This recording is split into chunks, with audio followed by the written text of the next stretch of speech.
What's going on, guys? ShadowNinja here. Today we're going to be talking about my PC reactions to the Call of Duty Black Ops Cold War beta, and I'm going to start off saying that I'm sorry with regards to my reaction of this game so far with the, my experience of it on PS4. It is a whole another experience on PC so far, and I'm actually enjoying it a lot. So I just want to say sorry on that regard if I felt like my complaints were petty.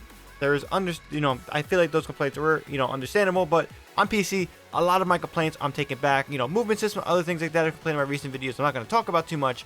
Those are still issues for me, but again, it's not as game-breaking or just miserable as I was experiencing, before. So, just want to apologize. So, for more Call of Duty Black Ops Call of Duty videos, all that stuff, be sure to subscribe. But in this video, we're going to be talking about the pros and the cons of my experience so far on the PC beta. Now, to start things off, 120 frames or just 100 frames per second in general helps out this game a lot. It feels smoother, it reacts better. And when I mean feels smoother, I mean just in general, like animations are actually, a little bit more fluent, even though they're not too much. And, when it comes to netcode, it does work a little bit better, but we still have issues with that regard. Now, PC and next-gen consoles will definitely be the way to be playing this game. Honestly, if you're playing this on an Xbox One or PS4, you're not going to be having a good time with it. If you aren't already having a good time with it, I expect you guys to be having a lot of the same issues I was having when I was playing on PS4, so just do keep that in mind. Now, another thing too was that the PC audio didn't blow out my ears. Now, this is definitely thanks to the fact that, my PC setup when it comes to audio, I have everything going to a mixer, and I already have it set up a certain way, so it's not too loud for me. And then on top of that, I have more settings done in, when it comes to the sliders in the audio settings for the Black Ops Cold War beta. So with those two things being talked about, obviously the EQ has been raised for these weapons, so they are a lot louder than usual and still the same annoying gun sound. But my ears weren't blown out, and I was able to play this game comfortably and actually look at other things in this game and complain about besides just the audio. So again, the PC audio definitely, or just PS5 audio, because it doesn't have 3D audio as well. I don't know about Xbox Series X, but yeah, PS5 and PC, their audio wise, they should be good. I'm hoping next gen consoles do get a little bit more flexibility with sliders, with audios, just to give more people options. Now, the game also felt way more stable. My frames were not dipping. I was playing at 120 FPS flat with no dips. Now, also, it's important to mention that I do cap myself. I could go higher than this, but the reason I cap myself is for recording reasons. When I record, if I have it over a 120, if I'm playing at 144, there is screen tearing involved, so I do not want that to be an issue. So in general, the game does feel much stable and in a place where I can sit down and actually buy it and play it and don't feel so bad. Now again, I'm not enjoying this more than I enjoy Modern Warfare currently. Don't think I will, but at the end of the day, I can still play this game, still make videos for it, and I think I'll be surviving this time around. Now, some of the cons on PC, which are, something I was able to finally look at, or just cons in general about this beta, I was able to finally look at, get into because I was playing this more, because I have a better entry experience time with it. SMGs are king. The MP5, honestly, just any SMG in general, just destroys the competition, destroys the meta, and it's kind of unfortunate, because I wish there was a little bit more weapon variety like there is in Modern Warfare, where assault rifles, shotguns, LMGs, SMGs, they all have a good standing within options to use. So it's kind of hard, sad to see that SMGs are just front and center, the obvious choice for your, loadout. Now, if you're a sniper and you love quickscoping, this is good news for you. But for someone that doesn't like people quickscoping me, running around, one-shotting me, snipers, it's gonna be rough for everyone that's not sniping, because quickscoping is gonna be a thing. You can already tell. You thought the alpha was bad, but in here, it's relatively not, as bad, but it's not in a state where I'm like, yeah, I'm fine with this. And, with the reduced flinching, with, you getting shot back, snipers, you can get a shot on them, even though they're aimed down sight, and they can still get an accurate shot on you, no problem, kill you, despite if you shoot first.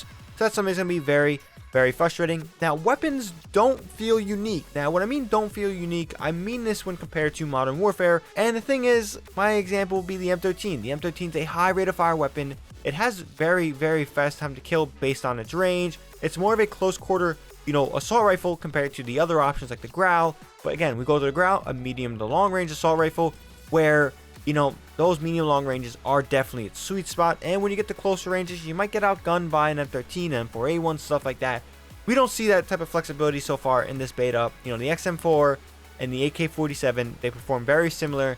I'll probably grant the AK-47 a little bit more, benefit of like, just being better just because of recoil and just it just feels like a better weapon, but it's not unique. It still feels like it shoots the same rate of fire, same damage output, maybe, recoil slightly different. But I was using a stock AK-47 and I was shredding people, so again, I didn't really notice something substantially different within the weapon so far, which is a little bit, discouraging. Again, AK-74U, MP5, those SMGs also felt very similar in that regard as well.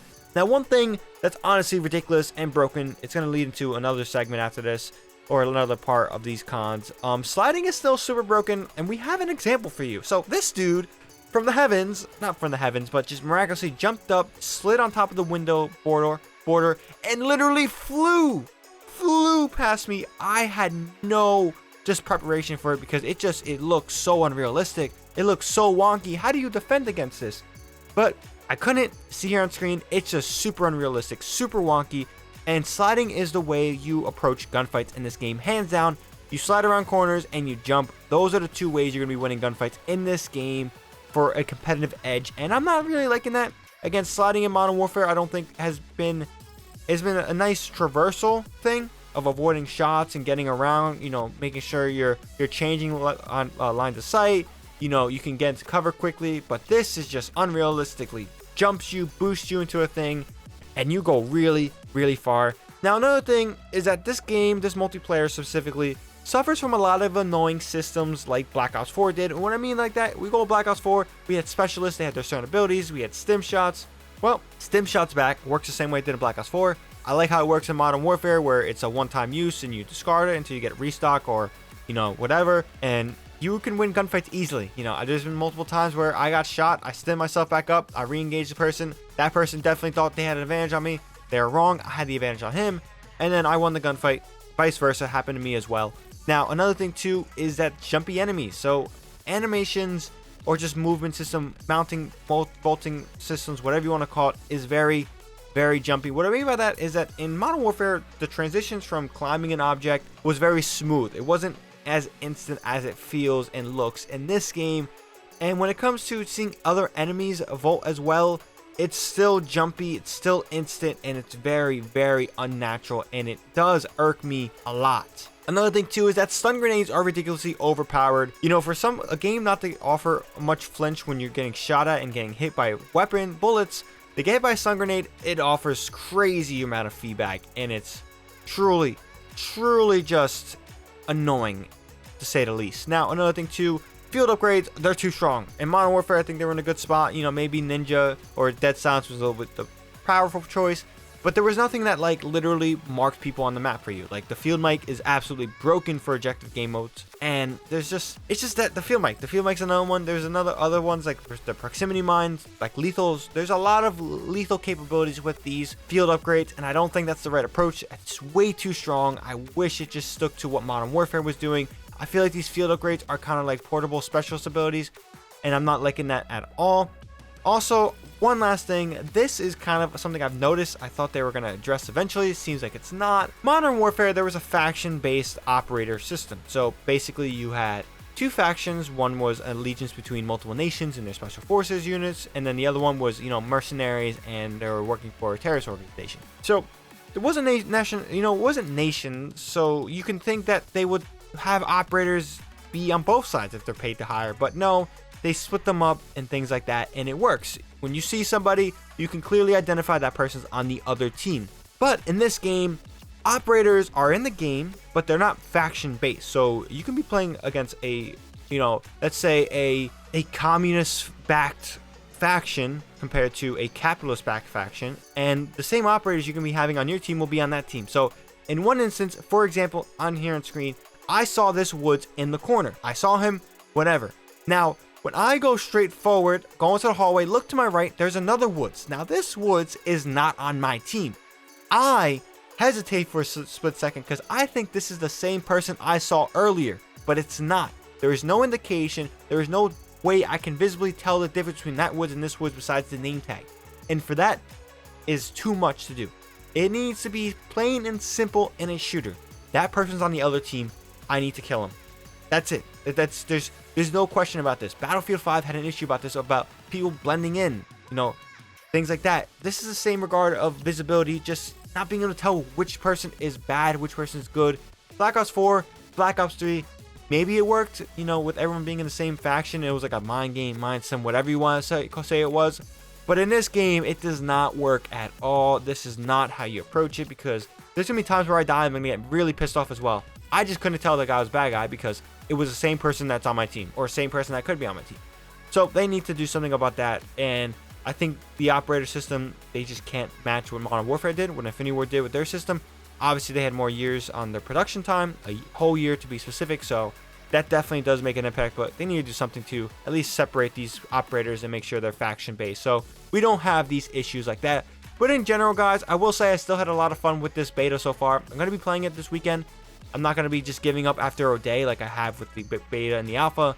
So I'm definitely excited to bring you guys more videos, more information, more stuff like that regarding Black Ops Cold War. So definitely hit that subscribe button if you guys want to get all those videos, and hit that bell if you want to get up to date on the spot and just get notifications from YouTube, if that even works sometimes. Also, just like this video if you guys enjoyed this video as well, found it informative.